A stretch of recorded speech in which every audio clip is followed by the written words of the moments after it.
It is Thursday, 22nd February. Good morning. Welcome to THG News Today with Mervyn Henley. The news, of course, is powered by Carl & Sons on St. Martin. Let us hear from our proud sponsor, and we will be right back with THG News Today at 6 o'clock in the morning.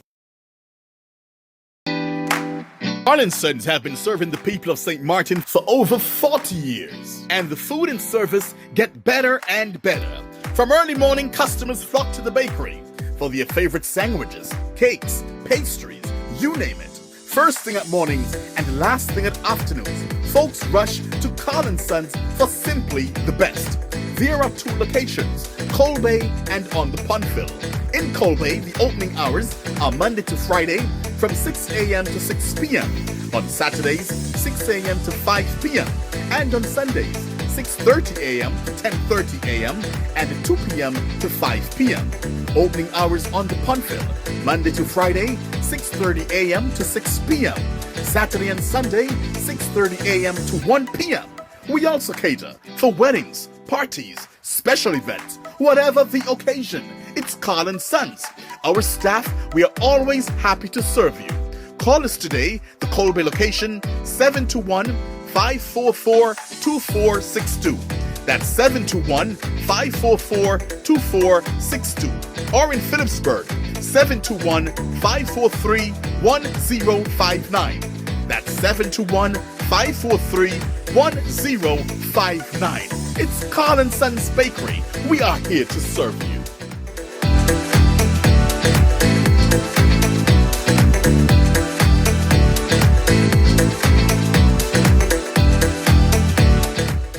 We begin this morning with news out of the British Virgin Islands. Premier Dr. Natalia Wheatley was again pressed into action to defend his government's overseas travel expenses. Dr. Wheatley confirmed in the House of Assembly that roughly $3.48 million was spent on travel by his government from 2019 until 2023, with $1.5 million coming from travel expenses in 2023 alone.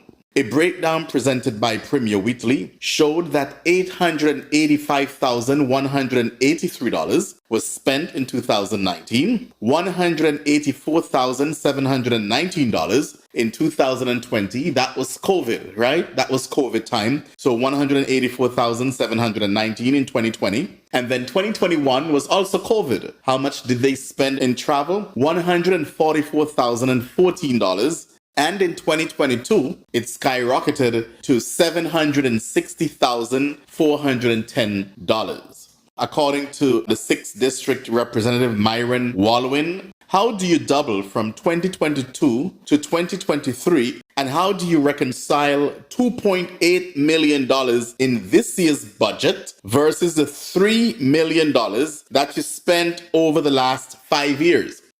So, what the honorable member opposite is asking or saying to the people of the BVI, that the government will be spending in the budget for this year $2.8 million in travel, but over the last 5 years together, it was $3 million.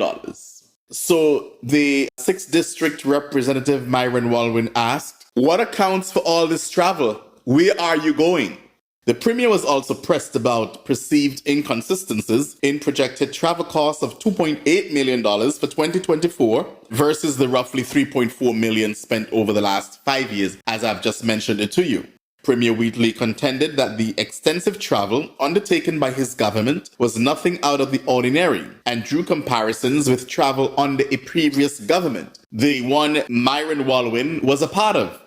So Myron Walwyn responded, that's irrelevant information. I'm not sure how it's irrelevant, but he said it's irrelevant, and pressed the Premier to stick to the questions he was asked. And he went on to say, when you ask a question, the member has to answer that specific question. I didn't ask for anything else, and I'm not asking the question as a tit for tat, Walwyn argued. There's a reason why I'm asking the questions on behalf of the people. So the people don't want to hear who spent what. That is irrelevant.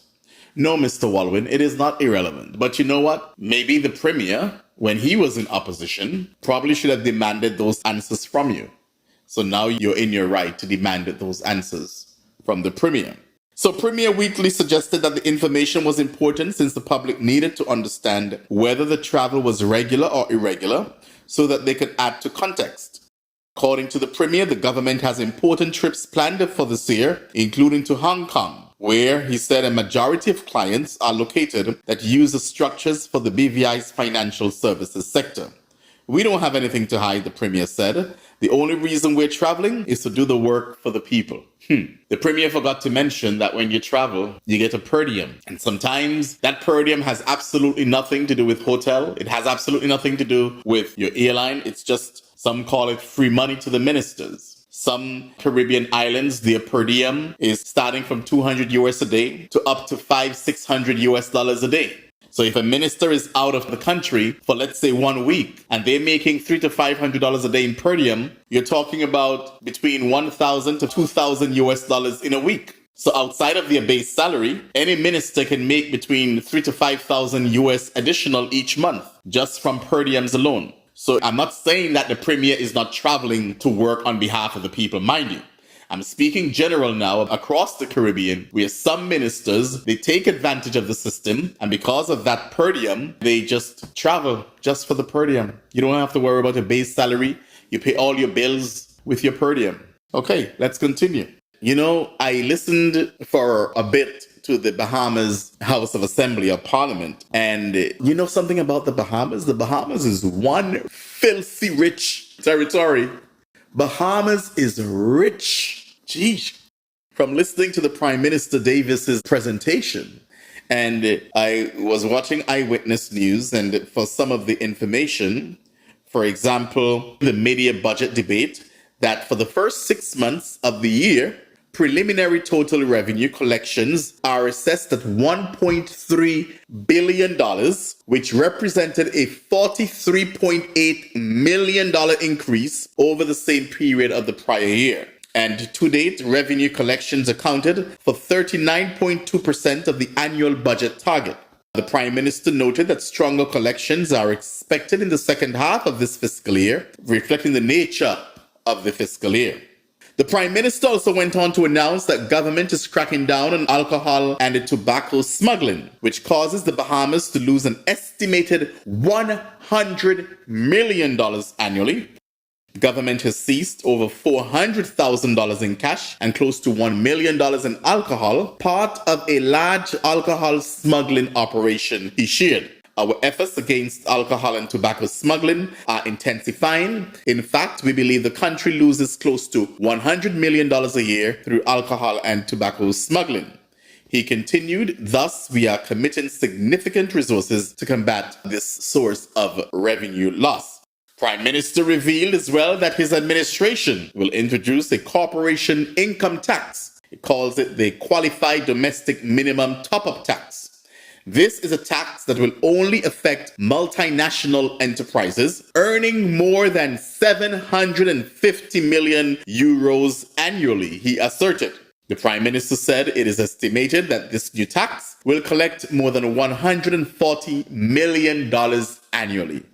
Tons of money in the Bahamas. Rich country. Yep. Now, speaking of rich, here is an airline that plans to get richer off its passengers. American Airlines. Those of you who traveled with one price out, wherever you went to, you're going to come back in paying a different price for checked bags. So, after a fee hike went into effect on Tuesday, many passengers booking travel on American Airlines will now have to pay more for their checked luggage. Passengers in basic economy or main cabin seating will have to pay between $5 to $10 more for each checked bag unless they are active duty military or have paid for your flight with an airline branded credit card. Domestic travelers, to include Puerto Rico and the U.S. Virgin Islands, will be charged $40 for the first checked bag, up from $30, $10 increase. And the second checked bag will now cost $45, up from $40. A $5 discount is available to those who pay online through the airline's website. Now, passengers going to Canada, the Caribbean, Mexico, or Central America will have to pay a smaller price increase from $35 for the first checked bag and $45 for the second, up from $30 and $40 respectively. So, American Airlines says the fee increase is a way to rein in rising costs, adding that the hikes are the first in over 5 years in some cases. American wasn't the first airline to implement baggage cost increases. The airline is following JetBlue. We started charging $45 to check a bag at the airport. Jeez. While Alaska Airlines raised their charge by $5 to $35 and $45 for a second bag. Other major airlines, including Delta Airlines and United Airlines, they still charge you $30 and $40 respectively for the first and second checked bag for routes in the region. Everything is just going up. Checked bags, airline tickets already through the sky, thanks to local Caribbean governments as well, I know some of us, we like to blame the airlines for these high prices. Most of the times it's not the airlines. If you check the ticket breakdown that you have, you'll realize that most of these taxes are coming from your island, your own country. They have airport surcharge tax. They have ground handling tax. They have ticketing tax.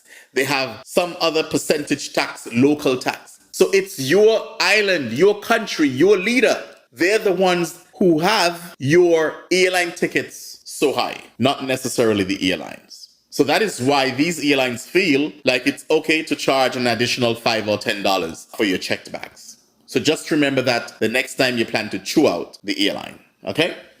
That is our news for this morning, ladies and gentlemen. Today's Thursday. Thank God it's almost the weekend. I'm a bit tired too.